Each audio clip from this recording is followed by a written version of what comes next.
नमस्कार दोस्तों, स्वागत है आप सभी का पाथफाइंडर पर। दोस्तों, इंडिया ने ओपनली डिक्लेयर कर दिया है कि operation Sindoor is far from over, यानी कि अभी जो हम लोग स्ट्राइक्स को कैरी आउट कर रहे हैं ये अभी भी खत्म नहीं हुई हैं। आपको मालूम होगा दोस्तों, कल पहली स्ट्राइक हुई थी 9 लोकेशंस पर जो टेरर हब्स को डिस्ट्रॉय किया गया था। आज दोस्तों दूसरी स्ट्राइक हुई है जिसमें कि जो 12 लोकेशंस हैं उनके ऊपर ड्रोन स्ट्राइक्स को कैरी आउट किया गया है, जिसमें पाकिस्तान के जो बड़े बड़े शहर हैं कराची, लाहौर, रावलपिंडी, इनको निशाने पे लिया गया है। एंड अब वंस अगेन इंडियन गवर्नमेंट ने ओपनली दोस्तों डिक्लेयर कर दिया है। इस बार हमारे रक्षा मंत्री श्री राजनाथ सिंह जी ने ओपनली डिक्लेयर कर दिया है that operation Sindoor is not over yet. रही बात वो वाला जो दूसरा हमला हुआ था जो कि आज हमें कराची, लाहौर और रावलपिंडी में देखने को मिला है, वहां पर दोस्तों अब रिपोर्ट्स ये भी आ रही हैं कि उसकी मदद से रावलपिंडी क्रिकेट स्टेडियम में भी दोस्तों हमें डैमेज और डिस्ट्रक्शन देखने को मिली है। एंड आपको बता दूं, जस्ट अब से कुछ ही घंटों के बाद वहां पर जैसे भारत में आईपीएल चल रहा है वैसे वहां पर भी पीएसएल के मैचेस चल रहे थे जिनको अब दोस्तों वहां पे सस्पेंड कर दिया गया है। एंड अब जो ये सारी हरकतें पाकिस्तान जो ये बड़ी बड़ी हमें धमकियां दे रहा था, जो हमें कह रहा था कि हम रिटेलिएट करेंगे, वो भी दोस्तों यहाँ पर पाकिस्तान की इकोनॉमी में बड़े बड़े फ्रैक्चर्स अब देखने को मिल रहे हैं। बिकॉज वहाँ पर जो पाकिस्तान का स्टॉक मार्केट है वो ना केवल क्रैश कर गया बल्कि उनको मजबूरन फोर्सफुली अपनी स्टॉक मार्केट में जो ट्रेडिंग है उसको भी यहाँ पर रोकना पड़ गया। आप लोग यहाँ पे देख सकते हैं, ये आज की ही खबर है। इन्हीं सब चीजों के बारे में डिस्कस करेंगे। व्हाट इज द इंटेंशन जो कि अब इंडिया ने यहां पर डिक्लेयर कर दी है, क्यों ऐसा डिक्लेयर किया गया है, एंड ऑल्सो ये रावलपिंडी को लेकर हमें क्या डेवलपमेंट देखने को मिली है, इसके बारे में चर्चा भी करेंगे। एंड पाकिस्तानी स्टॉक मार्केट में क्या हुआ है और इंडियन स्टॉक मार्केट में कंपैरिजन में क्या हुआ है उसको भी समझेंगे। आइए शुरू करते हैं मेरे साथ। मेरा नाम है अनिरुद्ध। यदि आप लोग हमें फॉलो करना चाहते हैं, हमारे लेक्चर्स के अपडेट्स को प्राप्त करना चाहते हैं, तो यहां पर दिए गए टेलीग्राम चैनल्स के माध्यम से ऐसा कर सकते हैं। दोस्तों, आगे बढ़ने से पहले बताना चाहूंगा, आपकी यूपीएससी परीक्षा की तैयारी को आसान एंड अफोर्डेबल बनाने के लिए अनअकैडमी ने सभी यूपीएससी से संबंधित रिसोर्सेज को निःशुल्क अवेलेबल करवा दिया है। फिर भले वो मंथली करंट अफेयर्स मैगजीन्स हों, प्रीवियस ईयर क्वेश्चंस हों, एनसीईआरटी नोट्स की समरीज हों या फिर प्रीलिम्स के मॉक टेस्ट हों, इन सभी चीज़ों के जो लिंक्स हैं वो नीचे डिस्क्रिप्शन बॉक्स में दिए गए हैं। कोई भी आपको डाउट है, कोई भी आपको क्वेरी है, आप लोग सीधा स्क्रीन पे दिए गए इन फोन नंबर्स पे फ़ोन कर सकते हैं और हमारी काउंसलिंग टीम आपको असिस्टेंस प्रोवाइड करवा देगी।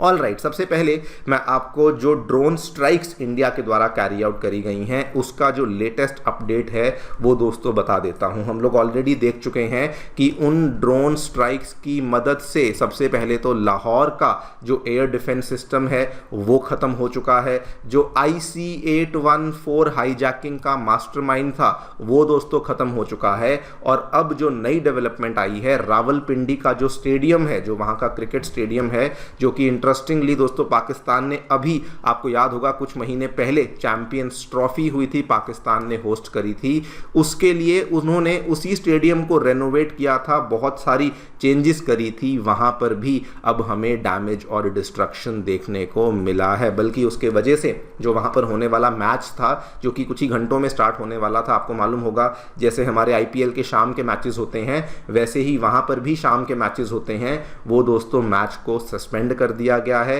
एंड अब उस मैच को प्रोबेबली शायद किसी और दिन किसी और स्टेडियम में यहाँ पर खेला जाएगा। और डर इतना ज़्यादा बढ़ चुका है, जैसे हमारे आईपीएल में बाहर के प्लेयर्स आकर के हिस्सा लेते हैं, वहाँ पर भी दोस्तों कई सारे इंग्लैंड के प्लेयर्स आके हिस्सा लेते हैं। और अब रिपोर्ट सामने आ रही हैं कि उन्होंने भी यहाँ पर सोचना शुरू कर दिया है कि should we stay in Pakistan, because हालात बहुत बिगड़ चुके हैं।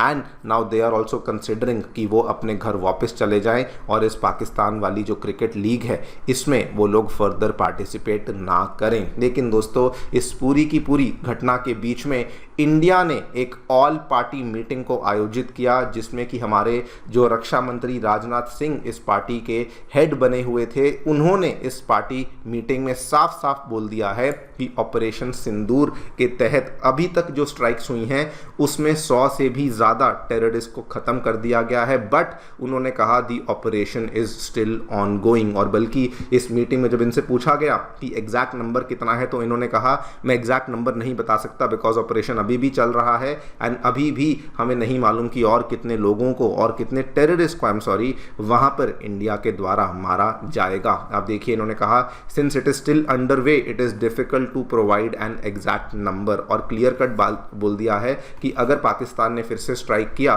तो India will once again hit back. Very very दोस्तों इन अ मैच्योर स्टेप मैं कहूँगा, जो हमारी ऑपोजिशन पार्टीज़ थी, कांग्रेस पार्टी हुई, टीएमसी हुई, जितनी भी पार्टीज़ थी उन सभी ने समर्थन किया है हमारी रूलिंग पार्टी का और कहा है कि ऐसे मुश्किल समय में हम रूलिंग पार्टी के और हमारे जो सशस्त्र बल हैं, जो आर्म्ड फोर्सेस हैं, हम उनके साथ खड़े हैं और उनके द्वारा लिए गए कदमों का पूरा 100% समर्थन भी करते हैं। ये स्टेटमेंट यहाँ पर आप देख सकते हैं, लीडर ऑफ ऑपोजिशन राज्यसभा में श्री मल्लिकार्जुन खड़गे, इन्होंने स्टेटमेंट क्लियर कट दिया है कि अभी कोई सवाल नहीं पूछेंगे, हम केवल यहाँ पर बस ये जानने आए हैं कि सरकार क्या कर रही है, लेकिन किसी प्रकार का सवाल, किसी प्रकार का क्रिटिसिज्म हमारी तरफ से नहीं होने वाला है। एंड दोस्तों we should not be surprise, क्योंकि ये वाले जो ड्रोन हमले हमने किए हैं ये कल ही इसका हिंट हमें मिल चुका था। एनएसए अजीत डोभाल ने बोल दिया था कि देखिए हम लोग जो हैं यहाँ पर रिटालिएट करेंगे अगर पाकिस्तान ने कुछ भी यहाँ पर हरकत करी, और उन्होंने कल रात को दोस्तों हरकत करी थी। आपको मालूम होगा कल रात भर एलओसी के अक्रॉस फायरिंग हुई है जहां पर उन्होंने वंस अगेन मासूम लोगों को टारगेट किया, निशाने पे लिया, एंड जिसमें कि 13 सिविलियंस ऑलरेडी इंडियन सिविलियंस अपनी जान गंवा चुके थे। This was the reply by India कि इमीडिएटली ड्रोन्स को एक्टिवेट किया, उनको बॉर्डर पार भेजा एंड वहां पर अलग अलग लोकेशंस पे जाकर के स्ट्राइक्स को कैरी आउट किया। बल्कि कल रात को रिपोर्ट्स ये भी सामने आई थी कि उन्होंने पंजाब के कई सारे शहर, अमृतसर, जलंधर, कपूरथला, ये सभी बॉर्डर के नज़दीक देखने को मिलते हैं, यहाँ पर भी हमले करने का प्रयास किया था, जो कि सारे के सारे हमले बेसिकली नाकामयाब साबित हुए हैं। ना इस पूरी चीज़ के चलते दोस्तों पाकिस्तानी इकोनॉमी भी दोस्तों अपना दम तोड़ना शुरू कर चुकी है। वैसे तो एक्सपेक्टेड ही था बिकॉज उनकी इकोनॉमी बहुत ही खस्ता हालत में थी, लेकिन अभी उनकी इकोनॉमी की हालत इतनी ज़्यादा ख़राब हो चुकी है कि उनका स्टॉक एक्सचेंज, उनको ट्रेडिंग रोकनी पड़ी बिकॉज सडनली उनका जो बेंचमार्क इंडेक्स है, जैसे हमारे भारत में सेंसेक्स है वैसे वहाँ पर KSE 100 है, जो कि दोस्तों 7% से भी ज़्यादा एक ही झटके में गिर गया। उनकी मार्केट काफ़ी कमज़ोर है। पिछले महीने भी जब US प्रेसिडेंट डोनाल्ड ट्रंप ने नए ट्रेड टैरिफ्स की अनाउंसमेंट करी थी तब भी सेम ही चीज़ हुई थी और तब भी इतनी बड़ी गिरावट देखने को मिली थी। लेकिन आज जो हुआ है इसकी वजह से इनको अपनी ट्रेडिंग ही यहाँ पर रोकनी पड़ी है। अगर मैं वहीं भारत की इकोनॉमी की बात करूँ, हमारे लिए दोस्तों बिजनेस एज यूजुअल है। इतनी बड़ी टेंशन्स के बीच में इंडिया ने बहुत लंबे टाइम से डिस्कशन में चलती आ रही इंडिया UK FTA डील को यहाँ पे अंजाम दिया है, हमने उसको कंक्लूड कर लिया है। और बल्कि अगर मैं हमारे इंडेक्स की बात करूँ, सेंसेक्स की बात करूँ, ना के बराबर गिरावट हुई है, 0.5% के आसपास गिरावट